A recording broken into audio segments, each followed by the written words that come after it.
नमस्कार, स्वागत है आपका। मैं हूं आपके साथ संजय यादव और आप देख रहे हैं इस वक्त मुझे जी राजस्थान के पेज पर। आज मैं हनुमान बेनीवाल साहब का जिक्र करूंगा। मौजूदा हालात में जितने चुनाव आते जा रहे हैं, हनुमान बेनीवाल की पार्टी अपने दम पर चुनावी मैदान में इस वक्त जा रही है। निगम चुनाव में कहा जा रहा है कि जब बीजेपी से बात नहीं बनी तो हनुमान बेनीवाल साहब खुद ही चुनावी मैदान में कूद गए। उन्होंने एक शब्द कहा था कि हमारे लड़के चाहते हैं कि हम चुनावी मैदान में अपने दम पर चुनाव लड़ें और अपने दम पर ही चुनाव जीतेंगे। चूंकि उधर लोकसभा चुनाव में साफ तौर पर अलायंस दोनों का हुआ था, समझौता हुआ था। लोकसभा चुनाव के दौरान दोनों मिलकर लड़े। वसुंधरा राजे से हनुमान बेनीवाल की अदावत सबको पता है और साफ तौर पर दोनों के टकराव की वजह से ही दोनों बेहद चर्चा में रहे हैं।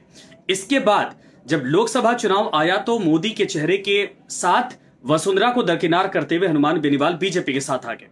चुनाव हुआ, लोकसभा सीटें निकली और उसके बाद विधानसभा चुनाव के दौरान भी हनुमान बेनीवाल ने अपना प्रभुत्व दिखाया और अपने इलाके नागौर के आसपास वाले इलाकों में, खिवसर से चूंकि विधायक थे तो आसपास वाले इलाकों में बहुत मजबूत पकड़ थी। वहां से भी कुछ विधायक निकाल कर आ गए। 3 विधायक वहां से निकले और खुद सांसद पहुंच गए, संसद भवन में पहुंच गए, सांसद बन गए। लेकिन ये उम्मीद जताई जा रही थी और लोगों के बीच में इस बात को लेकर चर्चा थी कि क्या हनुमान बेनीवाल अब बीजेपी के अलायंस के तौर पर ही हमेशा काम करेंगे। क्या हनुमान बेनीवाल अब आरएलपी के साथ ऑल टाइम ये मान लिया जाए कि हनुमान बेनीवाल के समर्थक के तौर पर, नरेंद्र मोदी के समर्थक के तौर पर, भारतीय जनता पार्टी के समर्थक के तौर पर काम करेंगे, या फिर हनुमान बेनीवाल आने वाले वक्त में अपने पार्टी के वजूद को संभालते हुए, उसका ख्याल रखते हुए आगे कोई बड़ा फैसला लेंगे। क्योंकि वो आकलन थे, वो बहुत सारी बातें हो रही थी, लेकिन अब हनुमान बेनीवाल ने ये एक बड़ा स्टेटमेंट आज दिया है। कृषि बिल को लेकर उन्होंने कहा था कि देखिए, हमें पता नहीं था, कोरोना की वजह से हम परेशान थे और उसी दौरान कृषि बिल पारित हो गया। अभी वकीलों से, तमाम एक्सपर्ट से बातचीत करने के बाद हम प्रधानमंत्री से दोबारा आग्रह करेंगे कि इस पर मंथन किया जाए। अगर ये किसानों के हित में नहीं है तो इस पर दोबारा विचार किया जाए और क्लॉजेस को बदला जाए। लेकिन आज हनुमान बेनीवाल ने, इसके पहले निगम चुनाव का भी बयान आपको याद दिलाते, जब उनसे हमने पूछा, जी मीडिया ने पूछा था, उन्होंने कहा कि अलायंस लोकसभा चुनाव में था। इसका मतलब यह नहीं कि हर जगह अलायंस हो। और चूंकि निगम चुनाव में हमारे लड़के चाहते हैं, हम चाहते हैं कि भाई हम खुद अकेले दम पर चुनाव लड़ें, तो अकेले दम पर चुनाव में जा रहे हैं। और यह बीजेपी कांग्रेस के लिए वाकई में बहुत अच्छे संकेत नहीं थे, खासकर बीजेपी के लिए, क्योंकि बीजेपी के अलायंस के तौर पर जो पहचान थी, अगर उससे इतर होकर हनुमान बेनीवाल लड़ेंगे तो एक बड़ा तबका हनुमान बेनीवाल के प्रभाव वाले क्षेत्र में बीजेपी को वाकई में नुकसान पहुंचा सकता है। लेकिन बीजेपी इन बातों को दरकिनार करते हुए वो चुनावी मैदान में गई और हनुमान बेनीवाल इस वक्त सामने है। लेकिन आज हनुमान बेनीवाल ने, चूंकि अब आरएलपी ने जिला परिषद और पंचायत समिति चुनाव लड़ने की घोषणा की है, इसमें हनुमान बेनीवाल साहब ने एक शब्द साफ तौर पर कहा, हम किसी के पिछलग्गू नहीं हैं, हम किसी के पिछलग्गू नहीं हैं। हनुमान बेनीवाल किसी के पीछे पीछे भागने वाला नेता नहीं है। आरएलपी किसी के साथ कोई अगर ये सोच ले, पूरी तरीके से वो फॉर टेकन ग्रांटेड ले ले कि आरएलपी बीजेपी के साथ ही जाएगी, तो ये बीजेपी भूल जाए। क्योंकि हनुमान बेनीवाल और आरएलपी का अपना वजूद है और आरएलपी बहरहाल जिला परिषद और पंचायत समिति चुनाव में अकेले दम पर चुनाव में मैदान में उतरेगी। यह हनुमान बेनीवाल साहब का कहना था। उन्होंने ये शब्द बड़े, मुझे लगता है कि पूरे पार्टी के मजबूत अस्तित्व के साथ कहा कि हम, जो शब्द था मैं साफ तौर पर कह रहा हूं कि मैं किसी के पीछे पीछे नहीं भागता फिरता हूं। जिसको बात करनी है आए मुझसे बात करे, मैं समय दे सकता हूं। लेकिन अगर कोई ये सोच ले कि हनुमान बेनीवाल हमेशा पीछे पीछे भागता रहेगा, हमेशा साथ में लगा रहेगा, हमेशा अलायंस करता रहेगा, हमेशा सपोर्ट करता रहेगा, तो ये उसकी गलत भावना है, ये उसकी गलत सोच है। मैं चाहूंगा फटाफट आप लोग इसको शेयर करें। लाइक तो कर रहे हैं बहुत सारी संख्या में, बहुत बड़ी संख्या में मेरे साथ जुड़े हैं आप लोग, लेकिन इसको शेयर करें और ये आज का सबसे बड़ा हिट हो अब तक के जी राजस्थान के प्लेटफॉर्म पर। मैं आग्रह करूंगा आप लोगों से, तुरंत इसको शेयर करिए, बड़े पैमाने पर शेयर करिए। 821 लोग देख रहे, एक शेयर करेंगे तो 821, 900, 1000 शेयर का मतलब सीधे 10 लाख लोगों तक पहुंचेगा और हनुमान बेनीवाल साहब का ये पूरा जो उन्होंने कहा है बड़े दूर तक आवाज जाएगी। फटाफट शेयर करिए और फटाफट जुड़िए। तो जो खबर है वो मैं पढ़ के एक बार सुनाता हूं। प्रदेश में आरएलपी और बीजेपी के गठबंधन में खटास पड़ती दिखाई दे रही है। आरएलपी ने जिला परिषद और पंचायत समिति चुनाव लड़ने की घोषणा की है और आरएलपी प्रमुख हनुमान बेनीवाल ने बीजेपी से गठबंधन के सवाल पर आज कहा, सी मीडिया का ही वो सवाल था, हमारे सहयोगी वहां पर मौजूद थे शशि मोहन शर्मा। उन्होंने जब पूछा कि क्या गठबंधन आगे जारी रहेगा आगे वाले चुनाव में, आने वाले में जिला परिषद और पंचायत समिति चुनाव में, चूंकि निगम चुनाव में आप अकेले गए हैं, तो उन्होंने एक शब्द कहा और बड़े ही पार्टी के मजबूत अस्तित्व के साथ, मैं बार बार ये कह रहा कि पार्टी के का जो अभिमान है उसके साथ उन्होंने कहा कि मैं किसी के पीछे पीछे नहीं भागने फिरने वाला नेता, मैं किसी के पीछे पीछे नहीं भागता फिरता हूं। आरएलपी का अपना वजूद है, आरएलपी का अपना अस्तित्व है, जिसको बात करनी वो आए, मैं उससे बात करूंगा। लेकिन अगर कोई ये सोच रहा है कि पार्टी हमेशा पीछे पीछे लगी रहेगी, हमेशा अलायंस करती रहेगी, ये तो हनुमान बेनीवाल की पार्टी है, हमारे साथ ही खड़ी रहेगी, लोकसभा में अलायंस हो गया तो इसका क्या मतलब कि पूरा हमेशा हनुमान बेनीवाल पीछे पीछे लगा रहेगा। तो ये सोच कतई लोग अपने जहन से निकाल दें। किसी को जरूरत है तो वो हमसे आकर बात करे, हनुमान बेनीवाल साहब ने ये कहा। अब इसके बाद ये आंकड़ा लगाया जा रहा है, क्योंकि देखिए ये वसुंधरा राजे खेमे के लिए वाकई में अच्छे संकेत होंगे, क्योंकि हनुमान बेनीवाल एक ऐसे नेता थे जो वसुंधरा राजे को बीजेपी में और अलायंस पार्टियों में किसी के अंदर इतनी ताकत नहीं, किसी बड़े नेता के तौर पर अलायंस पार्टियों का भी मैं जिक्र कर रहा, जो वसुंधरा राजे को खुले तौर पर चुनौती दी।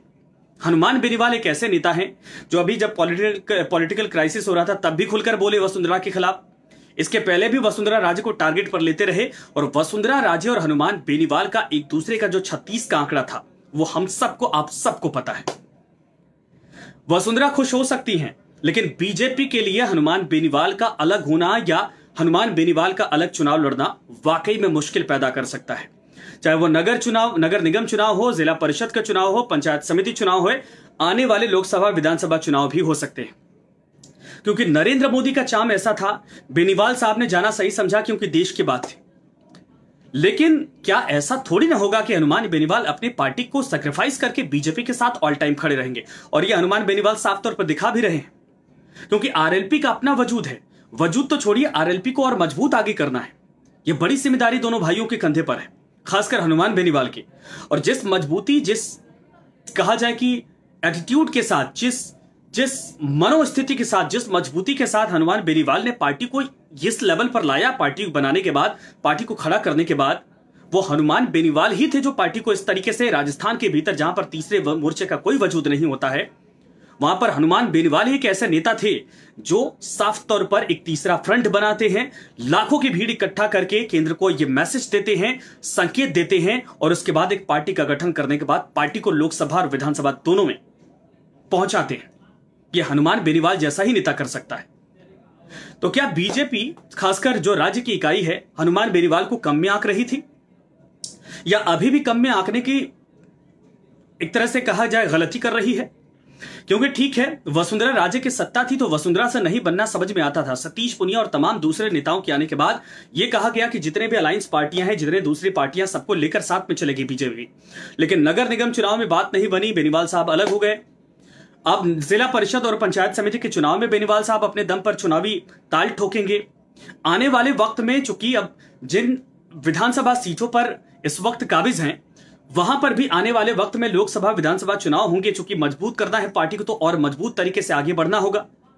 तो क्या पार्टी विस्तार को लेकर अब हनुमान बेनीवाल ये समझ गए कि भाई 1.5 साल हो गया चुनाव को लेकर, अब अपनी इमेज को थोड़ा सा अलग करना पड़ेगा। ऐसा ना हो जाए, इमेज बन जाए कि पार्टी बीजेपी के साथ ही खड़ी है। बीजेपी का अपना वजूद है और हनुमान बेनीवाल आरएलपी का अपना वजूद है। क्या ये आरएलपी और हनुमान बेनीवाल के वजूद को और मजबूत करने की तरफ यह कदम उठाया गया? नगर निगम चुनाव छोटे तौर पर ही शुरुआत की गई, जिला परिषद के चुनाव आने वाले वक्त में, पंचायत समिति के चुनाव आने वाले वक्त में, और ये हनुमान, मैं चाहूंगा 1500 लोग मुझे देख रहे हैं, आप सभी लोग जितने भी मेरे साथ मेरे दोस्त जुड़े हैं आरएलपी समर्थक, इसको शेयर कर दीजिए एक बार। 1400-1500 लोग हैं, एक बार भी आप शेयर करेंगे, एक बार बटन दबाइए, ये बहुत दूर तक आवाज जाएगी। ये इस चुनाव में, जो निगम चुनाव चल रहा है, इसमें भी आरएलपी के लिए बेनिफिशियल है, और आने वाले वक्त में जो चुनाव होंगे, नगर जिला परिषद और पंचायत समिति चुनाव, इसके लिए भी बेनिफिशियल है। यह मैसेज है एक बड़े तबके के लिए कि हनुमान बेनीवाल को छेड़ना या हनुमान बेनीवाल के साथ उनको कमजोर करके आंकना, यह पार्टियों के लिए एक तरह से बहुत बड़ा घात है, बहुत बड़ा नुकसान है। और ये पार्टियों को समझना होगा। क्योंकि मुझे याद है विधानसभा चुनाव से पहले एक बात कही गई थी कि आरएलपी, लोकसभा चुनाव से पहले आरएलपी कांग्रेस के साथ जा सकती है। तब भी हनुमान बेनीवाल ने कहा था मैं किसी से बात नहीं करने गया था, जिसको बात करनी मेरे पास आए। चूंकि हनुमान बेनीवाल के साथ लाखों की संख्या में लोग हैं। जब वो जयपुर में उन्होंने रैली की थी या सड़कों पर आपने रेला देखा था, वो मामूली रेला नहीं था। और बीजेपी इस बात को उस वक्त प्रधानमंत्री समझ गए थे कि यह बहुत बड़ा रेला है, यह बहुत बड़ा जन समर्थन है, हनुमान बेनीवाल को जननायक के तौर पर स्थापित करता है और इसका उपयोग किया जाना चाहिए। हालांकि दोनों की मजबूरी थी, हनुमान बेनीवाल साहब को भी स्टैंड करना था और बीजेपी को भी स्टैंड करना था, दोनों एक साथ आ गए। लोकसभा चुनाव में आपने देखा 25 के 25 सीटें जो आरएलपी के वोट बैंक थे वो बीजेपी की तरफ भी गए, जो बीजेपी के थे वो आरएलपी की तरफ भी आए। लेकिन बीजेपी ये गलती कर बैठी, खासकर राज्य इकाई ये गलती कर बैठी। उनको लगा कि हनुमान बेनीवाल तो अपने साथ है, हनुमान बेनीवाल आरएलपी अलग बल्कि नहीं है, आरएलपी बीजेपी का ही हिस्सा है। जबकि आरएलपी खुद हनुमान बेनीवाल के समर्थक, उनका परिवार, उनके जितने चाहने वाले हैं, वो कभी नहीं चाहते कि बीजेपी के साथ, बीजेपी के टैगो पार्टी का इसको एक तरह से तमगा लगे। इसीलिए हनुमान बेनीवाल ने अब मौका देखा और अब उन्होंने साफ तौर पर यह जाहिर कर दिया है कि हनुमान बेनीवाल बीजेपी के साथ जब देश को लेकर जरूरत होगी तो खड़े रहेंगे, जब प्रधानमंत्री नरेंद्र मोदी का चेहरा आएगा तो खड़े रहेंगे। लेकिन ऐसा नहीं है कि लोकसभा चुनाव में अलायंस हुआ तो वो नगर निगम चुनाव में भी हो, जिला परिषद के चुनाव हो, पंचायत समिति चुनाव हो, विधानसभा चुनाव हर जगह हो जाए, ऐसा नहीं है भाई। लोकसभा चुनाव अलग है, देश की संसद में जाना होता है, देश के मुद्दों पर बात होती है। लेकिन ये विधानसभा, ये राज्य के भीतर के चुनाव है, ये जिला परिषद के चुनाव है, पंचायत समिति चुनाव है, ये नगर निगम के चुनाव है, प्रधानी के चुनाव है, पंच सरपंच के चुनाव है। यहां पर हनुमान बेनीवाल का अपना वजूद है, अपना अस्तित्व है और हनुमान बेनीवाल इसको साबित भी करके रहेंगे। तो बहरहाल आप लोगों से आग्रह है, 1700 लोग मुझे देख रहे हैं, आप लोगों से आग्रह है कि एक एक शेयर अगर करेंगे तब भी ये बहुत बड़े पैमाने पर एक बहुत बड़ा हिट वीडियो होने वाला है, ये लाइव होने वाला है, क्योंकि आप लोगों का इस पर एक तरह से हाथ है। और मैं चाहूंगा कि हनुमान बेनीवाल साहब की इस बात को आप दूर तक पहुंचाएं। मैं वो लाइन दोबारा सुना देता हूं। आरएलपी प्रमुख हनुमान बेनीवाल ने बीजेपी से गठबंधन के सवाल पर जो जी मीडिया ने सवाल उठाया था, फटाफट आप लोग जुड़िए, मैं चाहता हूं 2 के पहुंच जाए।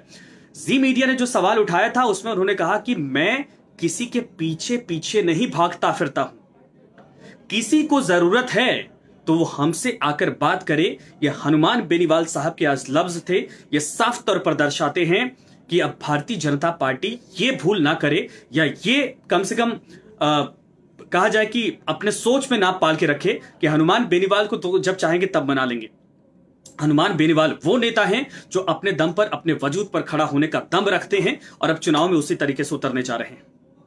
यह संकेत भी है भारतीय जनता पार्टी के लिए, आने वाले वक्त में या तो हनुमान बेनीवाल के साथ सही तरीके से पार्टी के साथ अलायंस करिए, सही तरीके से उनको सम्मान दीजिए, सही तरीके से बराबर के भाव के साथ एक दूसरे के साथ बैठकर बात करिए, वरना आने वाला वक्त वाकई में हनुमान बेनीवाल और बीजेपी दोनों की राहें अलग होंगी और ये लोकसभा विधानसभा चुनाव हर जगह दिखाई दे सकता है। आप लोग इसको शेयर करिए। अभी 2000 के आसपास पहुंचे थे आप लोग, फिर कम हो गए। मैं चाहूंगा कि फटाफट इसको शेयर करिए और जुड़िए ज्यादा से ज्यादा। जितना शेयर करेंगे आपके जितने समर्थक हैं उनके पास पहुंचेगी, वो लोग भी देखेंगे। तो प्रदेश में आरएलपी और बीजेपी के गठबंधन में खटास पड़ती दिखाई दे रही है और आरएलपी ने जिला परिषद और पंचायत समिति चुनाव लड़ने की घोषणा की। आरएलपी प्रमुख हनुमान बेनीवाल ने बीजेपी से गठबंधन के सवाल पर कहा कि मैं किसी के पीछे पीछे भागने वाला नेता नहीं हूं, यानी मैं किसी के पीछे पीछे भागने वालों में नहीं हूं, न मेरी पार्टी है। और जो लोग ये मुगालते में हैं या जो ये सोच कर रखे हैं कि भाई हनुमान बेनीवाल तो हमारे साथ है, वो ये सोच अपने जहन से, अपने दिमाग से निकाल दें। आरएलपी अपने दम पर चुनाव लड़ने जा रही है। वो आरएलपी की तरफ से जिला परिषद चुनाव में भाग्य आजमाया जाएगा, आरएलपी की तरफ से पंचायत समिति चुनाव में भी लड़ने की घोषणा कर दी गई है और इसके साथ साथ नगर निगम चुनाव में आरएलपी, बहरहाल आप देख ही सकते हैं जिस तरीके से वो चुनावी मैदान में उतरी है। ये बीजेपी के लिए अच्छे संकेत नहीं, क्योंकि आरएलपी को मुझे नहीं लगता कि बहुत नुकसान होने वाला है। जो सपोर्टर है, जो वोट बैंक है, जो समर्थक है, वो साफ तौर पर बड़े पैमाने पर आरएलपी को पूरी तरीके से पूछते हैं, मानते हैं, सम्मान देते हैं और हनुमान बेनीवाल को अपने जन नेता के तौर पर मानते हैं। बस आरएलपी की यही कोशिश है, इन तमाम कार्यकर्ताओं की यही कोशिश है, इन तमाम समर्थकों की यही कोशिश है कि नागौर और इस इलाके से निकलकर अब सीधे तौर पर प्रदेश में स्टैब्लिश हो पार्टी और किसानों के साथ साथ 36 कौम के पार्टी के तौर पर इसकी स्थापना की जाए, पार्टी की पहचान हो और ये एक ऐसे पार्टी के तौर पर निकले जिस तरीके से प्रदेश के दूसरे प्रदेशों में देखिए कांग्रेस और बीजेपी के अलावा Samajwadi party, Bahujan Samaj party, RJD, JDU, उधर ममता, इधर साउथ में देखेंगे तो बड़ी बड़ी पार्टियां उस तरीके से आरएलपी को ये कार्यकर्ता, समर्थक और हनुमान बेनीवाल भी राजस्थान के भीतर तीसरे फ्रंट, मजबूत फ्रंट के तौर पर उभारना चाहते हैं और इसमें कामयाब भी होते दिख रहे हैं। और ये अच्छा संकेत है, अच्छी बात है। देखिए प्रदेश में एक ऐसी पार्टी होनी चाहिए जिसमें बीजेपी और कांग्रेस दोनों को ये अहंकार ना हो कि एक बार वो एक बार हम। नहीं भैया, कोई ऐसा भी है जो आपसे सत्ता लेने के लिए पूरी मजबूती के साथ, दमखम के साथ चुनावी मैदान में उतरा है और उसका नाम हनुमान बेनीवाल है। क्योंकि ये पहली दफा राजस्थान के भीतर देखा गया कि कोई तीसरा फ्रंट बना, तीसरा मोर्चा बना या तीसरी पार्टी बनी तो इतनी मजबूत हो गई जितनी हनुमान बेनीवाल की आरएलपी है। तो बहरहाल मेरे साथ आप लोग जुड़िए। बहरहाल 10 बजे तो अभी चल रहा है, 10 बजे मेरे साथ जुड़िएगा, 9:30 का चल रहा है, 10 बजे मेरे साथ जुड़िएगा।